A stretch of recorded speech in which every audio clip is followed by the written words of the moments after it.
Welcome to mark TV. ఈరోజు మన guest Tirupati corporator TDP నేత అన్న అనిత మనకు జూమ్ లైన్ అందుబాటులో ఉన్నారు. గుడ్ ఈవినింగ్ అనిత గారు. Good evening sir. Good evening Anitha గారు, మీ తిరుపతి, మీ తిరుమల దానికి సంబంధించి శ్రీవారి పరకామణి కేసు ఏదైతే ఉందో ఆ కేసుకు సంబంధించిన కీలక వ్యక్తి నిన్న అనుమానాస్పదంగా మృతి చెందడం జరిగింది. ఆయన గతంలో ఏవిఎస్ఓగా పరకామణిలో పనిచేశారు, సతీష్ కుమార్ గారు. ఆయన నిన్న రైలు ప్రయాణం చేస్తూ రైల్వే ట్రాక్ దగ్గర పడిపోవడం జరిగింది.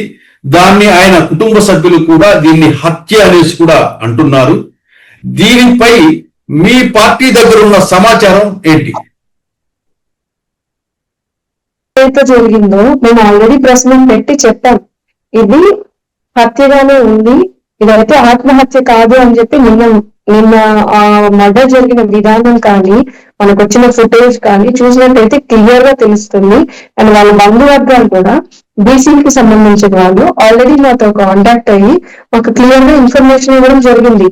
ఈ హత్య పలానా వాళ్ళు చేసి ఉంటారు అని చెప్పి క్లియర్ గా మన TV5 లో వాళ్ళ బంధువులే సొంత పెద్దనాన్న కొడుకు ఏమవుతారు ఆయన క్లియర్ గా చెప్తున్నారు ఎవరు చేశారు ఏంటి, మేము ఎక్కడికన్నా వస్తాము, మేము ఎక్కడికన్నా వచ్చి రోడ్లో కూర్చొని ధర్నా చేస్తాం, మాకు న్యాయం జరగాలని. సో మేమేమంటున్నామంటే సార్, అదైతే గుమ్మడికాయలు దొంగ భుజాలు అనుకున్నట్టు ముందుగానే వైసీపీతో ఇది ఆత్మహత్య, ఒత్తిడికి తట్టుకోలేక ఆయన ఆత్మహత్య చేసుకున్నారు. పోలీస్ అధికారిగా ఉండి ఆయన ట్రైన్ ఎక్కి ట్రైన్ లో నుంచి దూకాల్సినంత అవసరం అయితే ఆయనకి లేదు.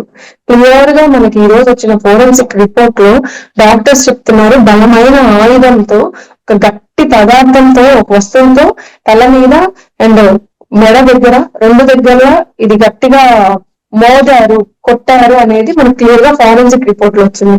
సో మనం గతంలో చూసినట్టయితే మన జగన్మోహన్ రెడ్డి గారి బాబు ఎవరైతే ఉన్నారో వివేకానంద రెడ్డి గారి హత్య కేసులో కూడా మనం బాత్రూమ్ లో కాలు జారి పడ్డారు ముందుగానే వచ్చేసింది సార్. మీడియాలో, సాక్షి మీడియాలో కావచ్చు, ముందుగానే స్క్రిప్టెడ్, కామన్ పీపుల్ కి తెలియక ముందే, మీడియాకి తెలియక ముందే బాత్రూమ్ లో పడ్డారు, హార్ట్ అటాక్ వచ్చింది ముందుగానే చెప్పారు సార్. మళ్ళీ మనకి ఏం తెలిసింది, ఇది గొడ్డలి పోటు అని తెలిసింది. సేమ్ అదే తరహాలో ఇవాళ నిన్న చూసినట్టయితే మన సతీష్ కుమార్ గారిని అదే విధంగా ముందుగానే వాళ్ళే ఇది ఒక ఆత్మహత్య అని చెప్పి బయట రావడం